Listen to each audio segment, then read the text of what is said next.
2014년 12월 17일 오후 3시 박윤식 원로 목사님께서 소천하셨습니다. 말씀 아버지, 변화의 주인 재림 예수가 죽으신 것입니다. 청천 병력 같은 사건, 경천 동지알 사건이 벌어진 것입니다. 대장암 수술을 받으시고 일본에서 중입자 치료까지 받으셨지만 의사로부터 사형 선고를 받으신 지 정확히 6개월 지난 12월 17일 호련히 아버지는 우리 곁을 그렇게 떠나시고 말았습니다. 슬픔에 잠길 겨를도 없이 교회는 정신을 차려야 했습니다. 말로 표현할 수 없는 충격파를 어찌하지 못한 채 그래도 생명줄만큼은 놓지 않으려고 교회는 처절한 몸부림을 쳐야만 했습니다. 말씀을 등지고 떠난 사람도 있습니다. 좌절과 낙담에 낙향한 분들도 있습니다. 정신적 공황 상태를 이기지 못하고 방황하는 사람들도 부직이 있습니다. 선장 잃은 평강호는 그렇게 일여편주 신세가 되어 망망대해에 무방비로 내몰리고 말았습니다. 예상했던 결과들이 사방에서 도출되기 시작했습니다. 월 목사님 생전에는 고개조차 들지 못했던 당회가 목소리를 높이기 시작했습니다. 교회 마당만 밟던 자들이 물 만난 고기 마냥 패를 짚고 당권을 휘두르기 시작했습니다. 교회의 마지막 하수꾼이 되라고 세워주신 직원 장로들은 쥐새끼 마냥 눈치만 살피며 권력의 향배 따라 이합집산하는 추태를 부렸습니다. 각자의 달란트에 맞게 자리를 할당받은 목사들은 왕 만들어준다는 실세 장로들의 꾀임에 빠져 자기 자리를 이탈하고 칼자루를 휘두르다가 교회를 양분되는 참담한 결과를 초래하기도 했습니다. 이런저런 꼴 보기 싫다고 교회 등지고 집에서 예배드리는 자들이 얼마나 많은지 모릅니다. 말씀운동의 주춧돌이었던 핵심 멤버들이 빠진 빈자리, 새신자들이 제대로 메꾸긴 했습니까? 그냥 공석으로 널브러져 있지 않습니까? 오늘 말씀 교회에 참담하기 이를 데 없는 현실입니다. 4년이 지난 지금 교회 일각에서는 원로 목사님 흔적 지우기 작업이 암암리에 진행되고 있습니다. 한기총을 빙자하고 열방을 모아오는데 걸림돌이 된다는 그럴듯한 구실을 내세워 원로 목사님을 이만희에 빗댈 수는 없지 않느냐며 하나둘씩 흔적 지우기 작업을 진행하고 있습니다. 사진을 내리고 10단계 공부를 금지하고 원로 목사님 증거하는 일을 아예 공식적으로 원천 봉쇄하고 있습니다. 지금은 때가 아니다.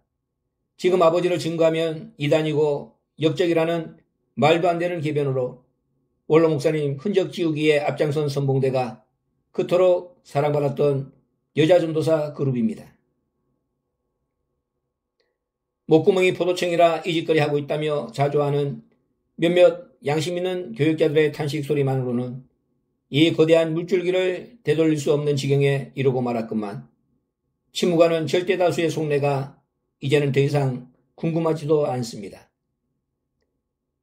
누가 이런 현실을 부여안고 통곡하시렵니까? 어디에서 시일야 방송대곡을 들을 수 있을까요? 이런 와중에도 시간은 흘러 원로 목사님 소천 1641제를 맞이했습니다. 원로 목사님은 일찍이 이런 모든 현상들을 꿰뚫어보고 계셨습니다. 그래서 당회를 장악할 방법을 미리 가르쳐 주신 것이고 목사들이 연합해서 교회를 이끌어갈 방안을 미리 제시해 주셨던 것입니다. 그런데 그 뜻을 받들지 못함으로 오늘의 이 비극이 발생하고 만 것입니다. 그렇다면 이런 상황까지도 다 예견하신 아버지께서 도대체 왜 소천이란 극단적인 방법을 통해 우리에게 씻을 수 없는 아픔을 주시고 말로 표현할 수 없는 고통을 맛보게 하시며 믿음의 대열에서 이탈까지 하게 되는 나락으로 우리를 이끌고 계신 것일까요? 왜 구속사의 마지막까지 달려온 우리를 벼랑으로 몰고 계신 것일까요? 우리는 그 답을 이스라엘 백성의 출애굽 과정에서 찾을 수 있습니다. 이스라엘 백성들은 광야에서 42번 진을 쳤습니다. 요단을 건너 길갈에 이르기까지 41번 진을 쳤고 바로 그 마지막 장소가 모압 평지였습니다. 그곳에서 무슨 일이 벌어졌습니까? 모압 왕 발락의 게임을 받은 술사 발람이 이스라엘 백성의 약점을 노출시킨 결국으로 백성의 두령들이 바알에게 부속되어 우상 제물을 먹고 모압인들과 음행함으로써 24,000명이 연병으로 죽는 참담한 결과가 발생하지 않았습니까? 요단만 건너면 그토록 사모했던 적과 꿀이 흐르는 낙토가 기다리고 있는데 바로 그 코앞에서 바로 그 문전에서 이스라엘 백성들이 그 짓거리를 하고 무너진 것입니다. 40년 광야길 연단을 한순간 물거품으로 허무하게 날려버린 것입니다. 그리고는 태양을 향해 목이 매달리는 준엄한 심판을 받고 말았습니다. 마지막 순간까지 거르고 또 거르시는 하나님의 구속사 망태기에서 자유를 얻지 못한 자의 비참한 말로를 그렇게 보여주고 만 것입니다. 아버지께서 성력 50주년 희년잔치를 배설하신 후 구소야 시리즈 1권 창세기의 족보를 세상에 내놓으신 것이 2007년입니다. 그리고 연이어서 2권, 3권, 1년에 2권씩 역작들을 세상에 공개하셨습니다. 마치 시간에 쫓기기라도 하듯 미친 듯이 집필하시고 미친 듯이 당신의 사상들을 세상에 쏟아내셨습니다. 그 반응은 가히 폭발적이었지 않습니까? 교계가 놀라고 한국 교회가 뒤집어지고 세상이 요동쳤습니다. 이것이 무엇을 의미한다고 생각하십니까? 이것이 무슨 의미일까요? 자리바뀜의 서곡이 시작된 것입니다. 선민이 이방되고 이방이 선민되는 자리바꿈의 역사가 시작된 것이었습니다. 아버지께서 그 작업을 비밀리에 혼자서 진행하신 것입니다. 그런데도 우리는 몰랐습니다. 그저 베스트셀러 소리에만 도취되어 넋을 잃고 헤헤거리기만 했습니다. 촛대가 옮겨지고 있는 위기 상황은 전혀 감지조차 하지 못한 채 자기 자리 빼앗기는 줄도 모르고 좋아서 박수만 쳐댔습니다. 그 결국으로 아는 것이 오늘의 이 참담한 결론인 것입니다. 구소다 시리즈는 열방을 부르는 신호탄입니다. 열방에게 변화의 문을 개방시킨 신호탄이 구속사 시리즈입니다.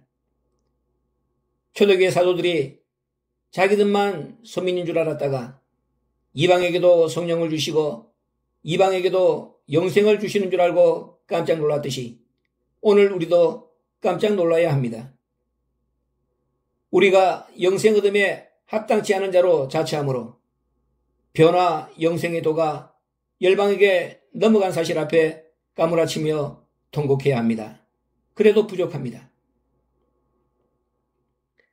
누가 오늘 이 땅의 선민입니까? 지난 2018년 8월 6일부터 9일까지 여주에서 평강제일교회 하계 대성회가 개최되었습니다.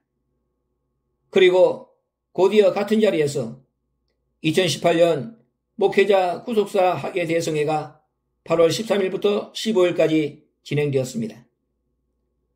그런데 놀라운 일이 폐일인 8월 15일 오후에 발생했습니다. 평강제일 연수원 위에 원형 무지개가 떠오른 것입니다. 그리고 둥근 무지개 속에 횃불 형상을 한 구름도 피어 올랐습니다.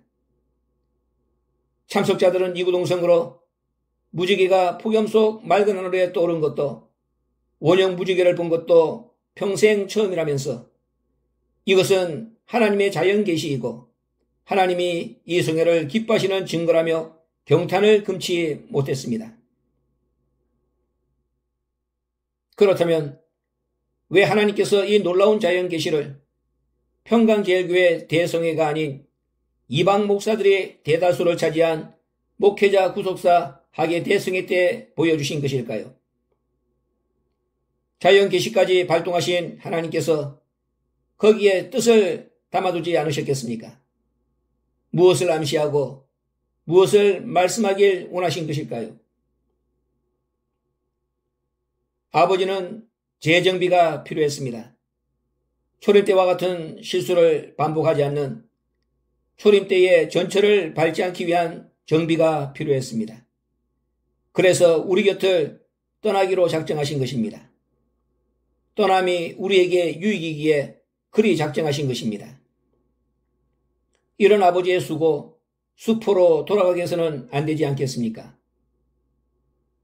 아버지는 우리에게 변화를 준비할 마지막 기회를 주시고자 소천하신 것입니다. 아담의 구대손 라멕이 아담과 셋의 죽음을 보면서도 흔들림이 없이 에녹과 같은 변화를 준비했던 것처럼 우리에게도 그런 믿음을 정비시켜 주시고자 소천하신 것입니다. 노아를 낳는 라멕의 변화 믿음을 가지라고 그리하신 것입니다. 아버지께서 소천하신 두 번째 이유는 우리 죄 때문입니다. 어인 가운데 악인의 죄가 무엇입니까?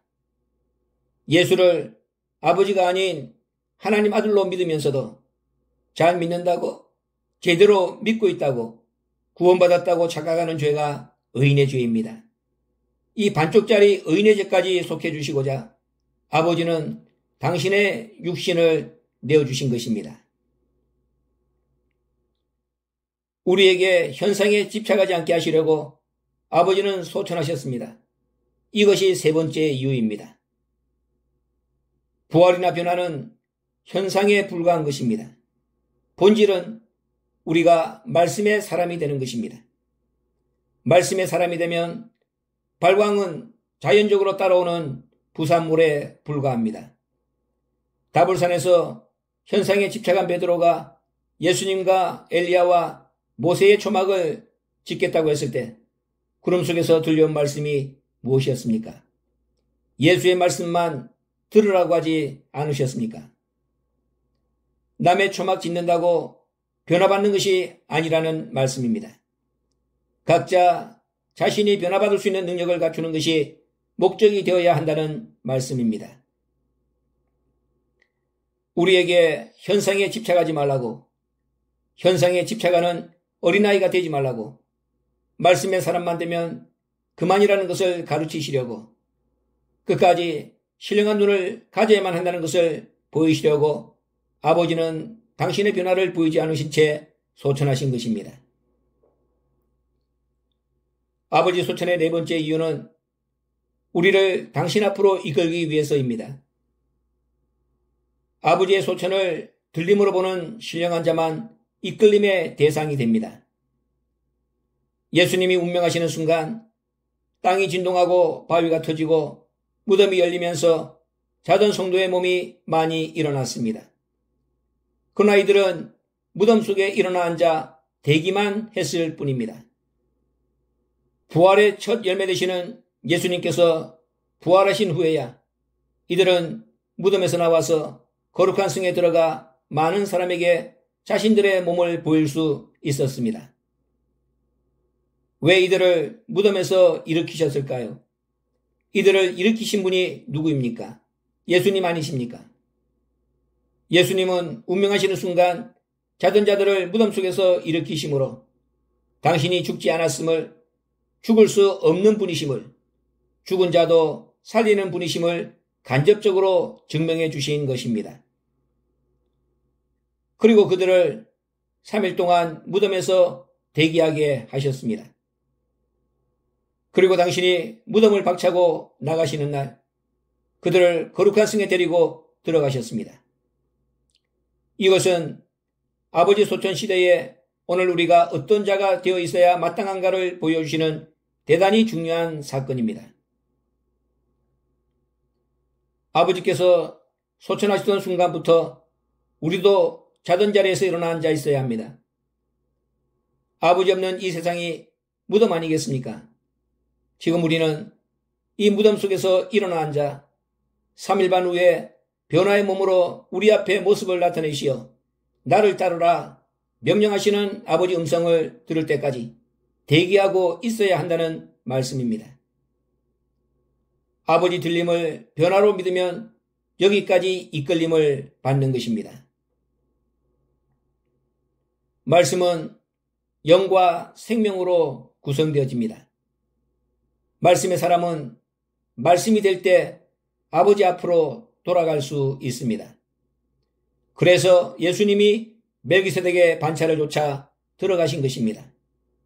변화체의 몸을 보이신 분이 멜기세덱의 반차를 쫓아 들어가신 것입니다. 생명 부분의 변신이 변화라면 영의 부분의 변신이 멜기세덱입니다. 살리는 것은 영이고 육은 무익하다고 했습니다. 영이 육을 살립니다.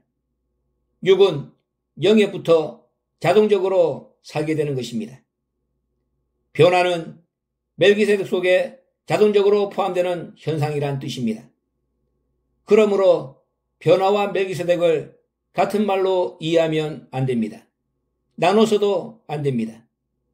동시적으로 일어나지만 변화와 멜기세덱은 종속적인 관계에 있기 때문입니다. 그래서 아버지 소천을 다른 말로 멜기세덱 박윤식이라 말하는 것입니다. 이런 아버지 소천 이해가 되시는지요?